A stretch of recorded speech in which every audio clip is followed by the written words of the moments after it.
Innal hamdalillah nahmaduhu wa nasta'inuhu wa nastaghfiruh wa na'udzu billahi min shururi anfusina wa min sayyiati a'malina.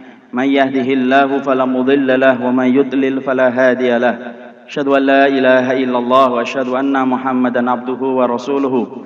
Qala Allah ta'ala fil Qur'anil Karim, ya ayyuhalladzina amanu taqullaha haqqa tuqatih wa la tamutunna illa wa antum muslimun. وقال يا أيها الناس اتقوا ربكم الذي خلقكم من نفس واحدة وخلق منها زوجها وبث منهما رجالا كثيرا ونساء واتقوا الله الذي تساءلون به والأرحام إن الله كان عليكم رقيبا وقال يا أيها الذين آمنوا اتقوا الله وقولوا قولا سديدا يصلح لكم أعمالكم ويغفر لكم ذنوبكم وما يطع الله ورسوله فقد فاز فوزا عظيما أما بعد فإن أصدق الحديث كتاب الله وخير الهدي هدي محمد صلى الله عليه وسلم وشر الأمور محدثاتها فإن كل محدثة بدعة وكل بدعة ضلالة وكل ضلالة في النار.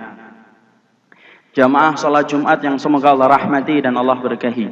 Tidak ada perkara yang penting dan pokok yang kita goreskan di dalam hati dan jiwa kita di dalam memaknai pertemuan indah dalam kesempatan hari ini, ketika kita telah dipertemukan pada salah satu jengkal tanah yang Allah cintai di antara masjidnya, kecuali adalah syukur kita kepadanya atas semua kenikmatan yang Allah berikan dalam kehidupan kita, atas segala ketaatan yang Allah mudahkan dalam kehidupan kita.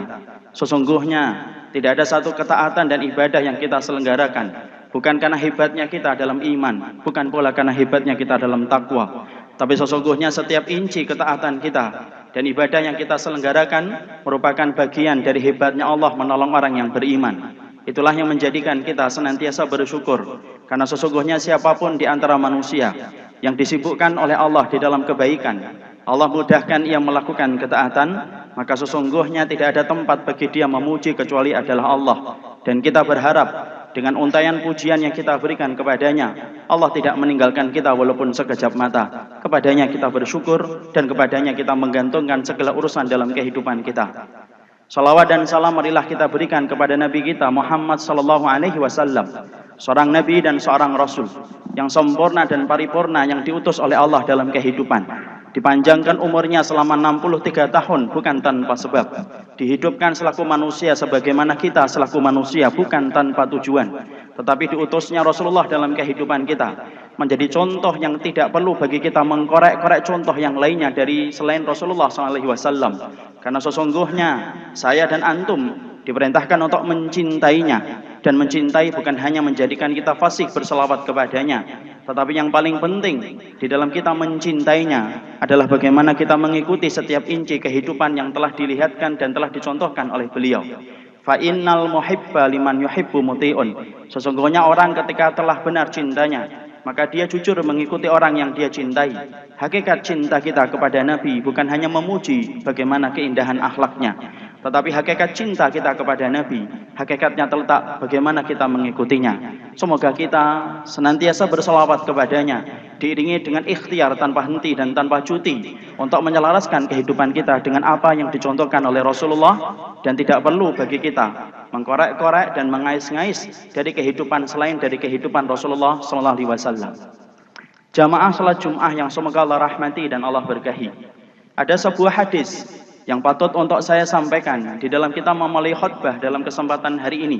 Sebuah hadis yang kiranya mampu menjadi taksir dan mampu berpengaruh dalam kehidupan kita selaku umatnya Nabi Sallallahu Alaihi Wasallam. Hadis ini datang dari riwayat Nasai, kemudian disahihkan oleh Imam Al-Albani, di mana kemudian dalam sebuah hadis diterangkan bagaimana ja'a rajulun ilan Nabi Sallallahu Alaihi Wasallam. Datang seorang laki-laki kepada Rasulullah Sallallahu Alaihi Wasallam. Fa aslama, kemudian dia masuk Islam. Laki-laki itu adalah laki-laki Arab yang sering kita terjemahkan dengan laki-laki Badui, tidak punya tempat tinggal secara menetap kecuali mereka tinggal di atas-atas gunung dan lereng-lereng gunung. Fa aslama fa amana bihi wattabahu. Kemudian dia berislam, kemudian dia beriman dan mengikuti Rasulullah. Kemudian dia menyatakan untuk ingin berhijrah bersama Rasulullah sallallahu alaihi wasallam. Fa ausa bihi ba'd ashabihi. Nabi ketika melaksanakan perjalanan hijrah, Nabi berpesan kepada para sahabat untuk memperhatikan bagaimana Arab Badui yang baru masuk Islam untuk sampai ke Madinah dengan selamat. Lalu kemudian Rasulullah SAW hijrah bersama dengan para sahabat yang lainnya. Tahukah kita, Arab Badui itu setelah menyatakan ikrar keislaman dan keimanannya, maka dia setia mengikuti apapun yang diperintahkan oleh Rasulullah. Sampai kemudian terjadilah peperangan yang menjadi peperangan antara muslimin dan musyrikun. Maka kemudian Arab Badui ini pun kemudian ikut berperang bersama Nabi untuk membela kalimat Allah. Setelah peperangan itu selesai, maka Rasulullah sebagaimana mestinya, beliau membagikan ghanimah yang beliau bagikan kepada setiap peserta yang mengikuti peperangan dan jihad untuk menegakkan kalimat Allah. Tidak terkecuali Arab Badui yang menyatakan keislamannya di kota Mekah dan mengikuti Nabi ketika hijrah pun mendapatkan saham untuk mendapatkan hijrah. Tetapi dia tidak hadir pada waktu ketika Nabi membagi ghanimah tersebut. Maka Nabi menitipkan ghanimah untuk kemudian disampaikan kepada Arab Badui. Lalu kemudian para sahabat yang mendapatkan amanah itu mencari sahabat Arab Badui tersebut, lalu memberikan ghanimah yang telah dibagikan Nabi kepada Arab Badui tersebut. Ketika kemudian Arab Badui mendapatkan itu, maka Arab Badui ini bertanya, dan beliau merasa yastaghrib, dia merasa asing dengan apa yang dia dapatkan dari para sahabat. Kemudian dia bertanya kepada para sahabat yang dititipi oleh Nabi, "Ma hadhihi? Apa yang kalian bawa ini untuk saya?" Lalu kemudian para sahabat mengatakan, "Hadza qismun qassaman nabiyyu laka." Sesungguhnya para sahabat kemudian menjawab, "Hadza qismun." Ini adalah bagian dari harta ghanimah yang dibagikan Nabi, dan kamu mendapatkan harta itu karena sesungguhnya kamu mengikuti dan mendapatkan saham ketika kamu berperang bersama Nabi. Lalu nampak di wajahnya bagaimana dia tidak suka mendapatkan apa yang telah diberikan kepadanya. Fa akhadha bihi wa hamala bihi ila Nabi. Kemudian dia membawa ghanimah tersebut. Lalu kemudian dia bawa dan dia cari Rasulullah sampai dia menemukan Rasulullah. Lalu kemudian dia letakkan ghanimah itu di hadapan Nabi sembari dia bertanya kembali, "Ma hadza ya Rasulullah?" Ini apa ya Rasulullah?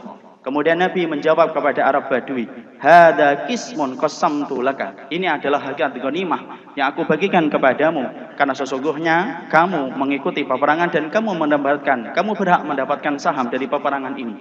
Lalu kemudian Arab Badui itu berkata, "Ma ala hadza ittaba'tuka ya Rasulullah." Sesungguhnya ya Rasul, sesungguhnya aku masuk Islam dan berhijrah dan kemudian aku mengikuti peperangan bukan untuk mendapatkan apa yang kau bagikan kepada diriku. Tentunya kita paham, tidak ada harta yang paling bersih kecuali harta adalah harta ghanimah. Tidak ada harta yang paling suci dari perkara yang syubhat dan perkara yang haram kecuali adalah harta ghanimah. Tapi itulah yang dikatakan oleh Arab Badui ketika dia berkata kepada Nabi, "Ma ala hada ittaba'tuka ya Rasulullah." Sesungguhnya bukan karena ini saya mengikutimu ya Rasulullah. Lalu kemudian Rasulullah dengan lembutnya berkata, "Apa yang kamu inginkan kalau kamu tidak mendapatkan ghanimah?" Lalu kemudian dia berkata, "Ya Rasulullah, sesungguhnya saya masuk Islam, sesungguhnya saya kemudian beriman, kemudian saya hijrah dan kemudian saya berjihad bersamamu ya Rasulullah, supaya saya nanti dalam peperangan berikutnya mendapatkan anak panah menghujam ke leherku, lalu kemudian aku tersungkur di dalam peperangan, lalu aku mendapatkan surga yang telah engkau janjikan dan sebagaimana yang dijanjikan oleh Allah." Rasul kemudian menjawab dengan singkat, tapi kata-kata ini betul-betul punya faedah yang sangat besar. Nabi kemudian mengatakan kepada Arab Badui, "In tasduqillaha yasdukka." Kalau memang apa yang kamu niatkan itu betul-betul datang dari hatimu yang ikhlas untuk mengharapkan ridhanya Allah, pasti Allah yang akan merealisasikan apa yang kamu niatkan. Kalau itu semata-mata karena Allah kamu niatkan. Maka kemudian bubarlah dan kemudian berpisahlah Arab Badui itu dengan Rasulullah. Lalu kemudian datang peperangan kembali. Lalu kemudian dalam peperangan kembali setelah usai peperangan, maka satu persatu sahabat yang meninggal dunia dan gugur dalam peperangan dibawa oleh para sahabat untuk kemudian dimakamkan dan dikebumikan. Lalu kemudian tidak terkecuali dalam peperangan berikutnya, ternyata Allah membayar kontan cash bahwasanya Arab Badui itu meninggal dalam peperangan berikutnya. Ketika kemudian dihadapkan kepada Nabi, Nabi kemudian melihat kepada Arab Badui. Lalu kemudian Nabi bertanya, huwa. Apakah ini Arab Badui yang pernah berkata kepada diriku, tidak ingin mendapatkan ghanimah, tetapi justru ingin mendapatkan apa yang dia inginkan, tertancap panah di dalam peperangan dan tersungkur meninggal di dalam peperangan itu. Lalu kemudian para sahabat menjawab, "Bala ya Rasulullah." Ini adalah Arab Badui itu ya Rasulullah, yang menolak ketika engkau berikan ghanimah kepadanya dan menginginkan supaya tertancap panah di lehernya. Dan ternyata Allah bayar kontan, Allah bayar cash. Bagaimana kemudian Arab Badui itu mendapatkan apa yang dia bicarakan di hadapan Nabi? Panah tertancap persis di tempat yang dia tunjuk ketika berbicara dengan Rasulullah SAW. Lalu kemudian Nabi mensolatinya. Lalu kemudian Nabi melepaskan jubahnya. Lalu kemudian Nabi menyelimuti Arab Badui tersebut dan mensolatinya. Di akhir salatnya, maka Rasulullah SAW bersabda, kemudian berdoa, Allahumma hada abduka kharaja muhajiran fi sabilika faqatala hatta qutila wa ana syahidun ala dzalika. Lalu kemudian Rasulullah SAW berdoa dalam khitam salat jenazahnya, ya Allah, sesungguhnya ini adalah hambamu, dia keluar dari Mekah menuju ke Madinah, hijrah untukmu. Kemudian dia bersamaku di Madinah. Lalu kemudian dia berperang dan berjihad. Lalu kemudian dia terbunuh dalam peperangan ini. Wa ana syahidun ala dzalika. Ya Allah, sesungguhnya aku adalah saksi untuknya tunggal kelak pada waktu pengadilan apabila ditegakkan oleh Engkau. Disitulah kita mendapati sebuah hadis ini memberikan pelajaran penting dalam kehidupan kita. Banyak pelajaran yang kemudian disampaikan oleh para ahlul ilmi ketika mereka mengupas tentang hadis ini. Salah satu di antara pelajaran yang kita petik dalam hadis ini, sesungguhnya pecinta dunia selalu menetapkan tujuannya dan obsesinya itu adalah terbatas dalam urusan-urusan yang sifatnya hiruk pikuk rendahnya dunia. Tetapi orang-orang yang cinta kepada urusan akhiratnya, mereka tidak menetapkan cita-cita mereka dalam hiruk pikuknya urusan dunia. Tapi sesungguhnya orang yang cinta kepada akhiratnya, maka mereka menggantungkan cita-cita akhiratnya di pintu-pintu langit, karena mereka ingin mendapatkan kebaikan akhirat dalam setiap cita-cita yang mereka miliki. Arab Badui itu tidak menetapkan cita-citanya dari wanita yang cantik. Arab Badui itu tidak menetapkan cita-citanya dengan harta yang dia peroleh dari ghanimah. Tetapi Arab Badui itu menggantungkan cita-citanya di pintu langit ketika dia berkata kepada Nabi, ya Rasulullah, tidak ada yang aku inginkan ya Rasulullah, kecuali adalah aku tertancap panah dan tersungkur dan aku berperang di dalam jalan Allah, lalu aku kemudian meninggal. Disitulah kita memahami, siapapun orang yang hari ini mengaku dan menepuk dadanya bahwasanya dia merupakan orang-orang yang cinta kepada akhiratnya. Perhatikan, apakah kita telah memiliki cita-cita akhirat kita, obsesi akhirat kita yang kita gantungkan di pintu-pintu langit. Karena sesungguhnya disinilah kita akan mendapati siapapun yang menjadi budaknya dunia, maka sungguh obsesinya dan cita-citanya tidak pernah lepas dari dunia. Tapi siapapun yang cita-citanya adalah akhirat dan obsesinya itu adalah akhirat, maka sesungguhnya dia selalu menggantungkan seluruh obsesinya dalam kebaikan akhiratnya. Pelajaran yang kita dapatkan berikutnya adalah sesungguhnya siapapun hari ini yang telah menggantungkan cita-citanya dan obsesinya dalam urusan-urusan akhirat, kalau dia jujur di dalam cita-cita yang dia tanamkan, kalau dia jujur dalam obsesi yang dia miliki, sesungguhnya yang membantu mewujudkan semua obsesinya dan cita-citanya itu adalah Allah. Ketika seseorang yang telah menetapkan akhirat menjadi tujuan, lalu kemudian menetapkan cita-citanya adalah urusan akhirat, wallahi dia tidak akan pernah mampu untuk mewujudkan cita-cita itu kecuali sampai Allah yang menolongnya dan Allah yang mewujudkannya. Perhatikan Arab Badui ini, Allah bayar kontan dan cash, Allah wujudkan realisasinya ketika dia ingin mendapatkan apa yang dia mau, yaitu adalah gugur di jalan Allah, dan Allah bayar kontan itu dan Allah bayar cash tanpa Allah kurangi sedikit pun dan cita-cita akhiratnya. Inilah jawaban dari banyak pertanyaan yang saya miliki selama ini. Mengapa banyak orang yang terkadang secara kekuatan logika tidak mampu mendapatkan sesuatu yang dia cita-citakan, tetapi ternyata dia mendapatkan apa yang dia mau dan apa yang dia cita-citakan. Inilah jawaban dari pertanyaan saya. Kenapa ada orang yang buta tetapi mampu menghafalkan Quran dari ayat yang pertama sampai kemudian ayat yang terakhir? Inilah jawaban dari pertanyaan ana. Kenapa ada orang yang cuma tamatan aliyah tapi terkadang bisa punya pondok dengan ribuan santri? Padahal berapa banyak orang yang gelarnya doktor dan titelnya itu magister, tapi juga tidak mampu mewujudkan pondok pesantren yang dia miliki dengan ribuan santri. Inilah jawaban dari pertanyaan ana. Berapa banyak orang yang fakir dan miskin di hadapan kita, kekuatan sakunya tidak akan pernah mampu membeli tiket-tiket untuk mendapatkan haji dan umrah, tetapi justru mereka menjadi tamunya Allah, mendahului mereka yang telah tebal kantongnya dan telah punya banyak uangnya. Maka semua dari pertanyaan ini jawabannya cuma satu. Sesungguhnya mereka jujur ketika menetapkan pilihan mereka kepada Allah, maka Allah yang menetapkan dan Allah yang mewujudkan cita-cita akhirat mereka. Dan itulah yang menjadi jawaban dari semua pertanyaan kita. Kalau kita mendapati orang yang telah menggantungkan urusan akhiratnya untuk Allah. Inilah perkara yang kemudian sering hilang dalam kehidupan kita. Banyak di antara kita yang selalu mengikrarkan syahadat kita kepada Allah, Tetapi kemudian kita justru miskin cita-cita akhirat kita. Tetapi sesungguhnya disinilah kita paham, yang membantu kita untuk terwujud semua keinginan akhirat kita, itu adalah Allah. Ana yakin antum yang berkumpul di sini, dengan husnudzon yang saya miliki di dalam hati, adalah orang-orang yang selalu memiliki cita-cita akhiratnya. Ada yang ingin hafal Al-Quran, ada yang ingin punya pondok pesantren, mungkin ada yang ingin menjadi tamu-tamunya Allah, mungkin ingin ada yang kemudian menjadi orang yang menyampaikan kalimat Allah. Semua cita-cita itu hanya butuh satu, intasdukillah yasduka. Kalau memang kita jujur di dalam niat yang kita miliki, Allah yang membenarkan niat itu.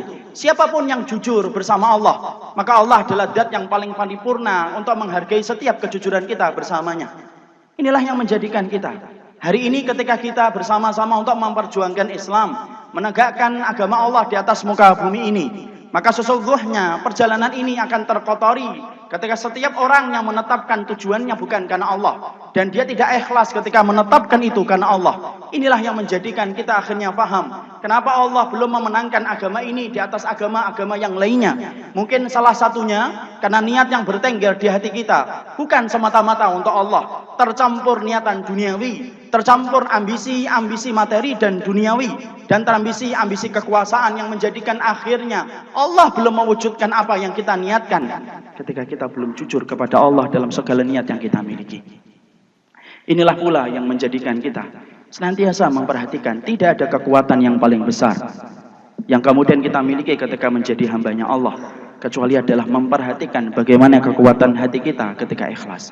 Inilah yang akan menjadikan kita mendapatkan apa yang kita mau dalam segala urusan akhirat kita, ketika kita telah memiliki sebuah kata yang disampaikan oleh Nabi, intasdukillaha yasdukka.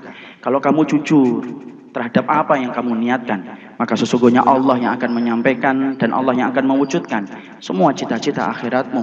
Ketika itu Allah yang mampu, karena sesungguhnya bagi Allah tidak ada yang mustahil. Inilah pula yang menjadikan kita, setiap orang yang hari ini terlibat di dalam agama ini dan mereka bernasab kepada agama Allah, maka wajib sebelum kita kemudian berbicara panjang lebar tentang cita-cita dan obsesi tinggi kita dalam urusan akhiratnya, perhatikan bagaimana kondisi yang bertengger di hati kita. Karena sesungguhnya kita belajar dari kisahnya Arab Badui, orang yang sederhana, tidak punya rumah. Rumahnya kemudian hanya di atas gunung dan di atas lereng. Tetapi ternyata Nabi mengatakan shadaqa fasaddaqallah. Dia telah jujur kepada Allah dan Allah membenarkan apa yang dia niatkan di dalam hatinya. Siapapun antum hari ini yang berkumpul bersama kami di dalam khutbah kali ini, pasti antum memiliki cita-cita akhirat antum. Gantungkanlah cita-cita akhirat itu di pintu-pintu langit, sembari kita memperbaiki bagaimana niat di dalam hati kita. Karena sesungguhnya yang mampu mewujudkan semua keinginan akhirat kita hanyalah Allah. Ada di antara antum yang ingin menjadi tamunya Allah, tanamkan dengan tulus, antum akan menjadi tamunya Allah. Siapapun yang antum ingin untuk membantu agama Allah dengan menghafalkan Quran, pasti antum akan dimudahkan untuk menghafalkan Al-Quran. Saya teringat kepada salah satu syekh yang berkata di dalam salah satu halaqah ilmu di Masjid Nabawi. Dia bercerita ketika dia memiliki halaqah hifdzul Quran di Masjid Nabawi. Lalu kemudian dia pernah mengisahkan dalam satu muhadarah yang saya hadir. Kemudian beliau mengatakan, saya pernah punya murid yang datang kepada halaqah hifdzul Quran saya. Itu umurnya di atas 60 tahun. Ketika datang, saya menduga dia hanya memperhatikan halaqah kami, kemudian dia akan pergi secara sendiri. Tetapi ternyata saya bertanya kepadanya, Bapak mau apa datang ke sini? Lalu kemudian Bapak itu dengan warna uban di rambutnya yang putih, jenggotnya yang putih, kondisi tua yang kemudian kelihatan di raut wajahnya. Dia berkata, saya ingin menghafalkan Quran Bapak. Saya ingin menghafalkan Quran ya Syekh. Kemudian murid-muridnya Syekh kemudian pada tertawa. Lalu kemudian mereka berkata, bagaimana mungkin umur sudah melewati 60 tahun, tetapi dia masih bercita-cita untuk menghafalkan Al-Quran. Ada salah satu di antara muridnya Syekh yang berkata, Bapak tidak perlu menghafalkan Quran, yang penting beramal salih. Tetapi Bapak itu selalu berkata, saya tidak ingin meninggal kecuali saya membawa hafalan Quran di dadaku, karena saya tidak ingin terkubur bersama tanah, kecuali Quran menjadi penerang di dalam kuburku. Kemudian dia mulai untuk menghafalkan Quran dan mulai menghafalkan Quran. Dan Syekh itu kemudian berkata, tidak sampai 4 tahun Allah membayar kontan niat yang dia miliki. Allah bayar kontan, Allah jadikan bapak itu menjelang umur 65 tahun. Maka beliau hafal Quran Dan 1 tahun setelah beliau hafal Quran, maka kemudian Allah wafatkan sebagaimana cita-cita yang dia inginkan. Saya ingin mati terkubur di dalam tanah bersama dengan Quran yang saya miliki. Dan itulah yang menjadikan kita memahami pentingnya untuk membenarkan niat kita. Semata-mata niat ini adalah karena Allah Subhanahu wa taala. Aqulu qauli hadza wa astaghfirullah li wa lakum innahu huwal ghafurur rahim.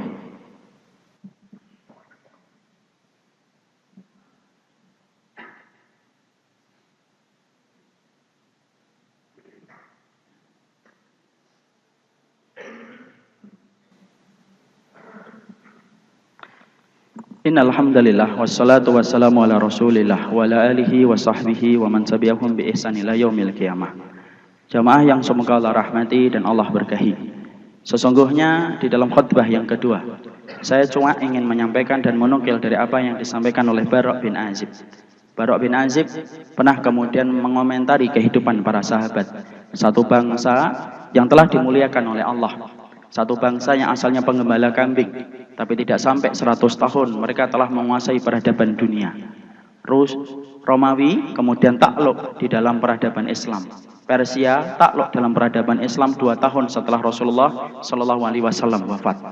Lalu kemudian Bara' bin Azib radhiyallahu anhu kemudian pernah berkata di dalam salah satu riwayat yang sahih, "Nahnu nuqatilu a'da'ana la biquwwatina walakin bi'amalina." Sesungguhnya kami ketika dulu berperang melawan Romawi, ketika kami berperang melawan Persia, sesungguhnya kami bukan hanya berperang melalui kekuatan-kekuatan kami, tetapi sesungguhnya kami ketika berperang melawan mereka, sesungguhnya kami berperang melalui amalan-amalan kami. Dan ternyata amalan mereka yang tercampur dengan fisik mereka yang kuat, lalu keinginan mereka untuk memenangkan agama Allah, itulah yang menjadikan mereka dimuliakan dan dimenangkan oleh Allah di atas muka bumi ini.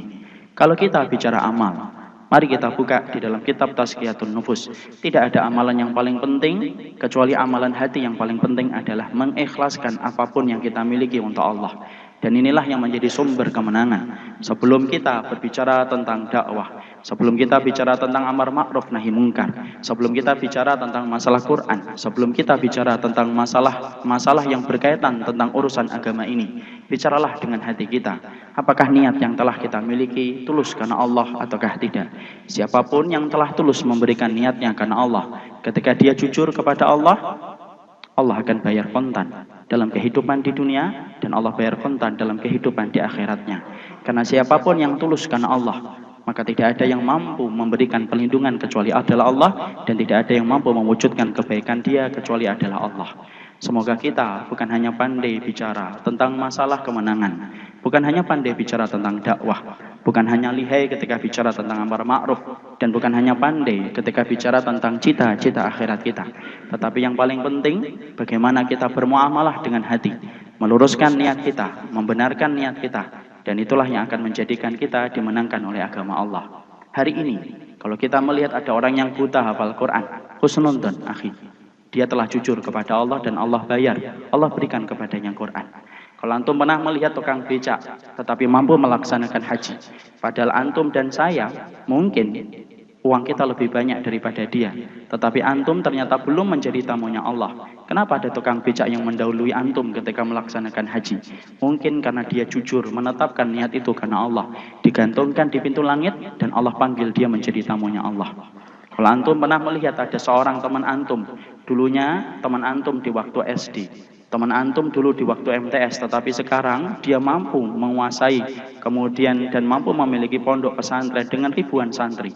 Saya banyak melihat pondok pesantren hanya dipimpin seorang ustadz tamatan aliyah ataupun tamatan pondok pesantren biasa, tapi ternyata mereka memiliki ribuan santri dan mereka semuanya mendapatkan kesolehan dari tangannya. Pastikan akhi, bukan tamatan aliyah yang pintar, tapi dia benar di dalam niatnya. Allah sampaikan niat itu dan Allah jadikan niat itu terwujud dalam kehidupan di dunia, belum lagi dalam kehidupan di akhiratnya. Innallaha wa malaikatahu yusholluna 'alan nabi ya ayyuhalladzina amanu shallu 'alaihi wa sallimu taslima. Allahumma fir lil muslimina wal muslimat wal mu'minina wal mu'minat. Rabbana la tu'akhidna in nasina aw akhtana. Rabbana wa la tahmil alaina isran kama hamaltahu 'alal ladzina min qablina. Rabbana wa la tuhammilna ma la taqata lana bih. Wa'fu anna waghfir lana warhamna anta maulana fansurna 'alal qaumil kafirin. Rabbana zalamna anfusana wa illam taghfir lana wa tarhamna lanakunanna minal khasirin. Rabbana afriq alaina sabra wa sabbit aqdamana fansurna 'alal qaumil kafirin.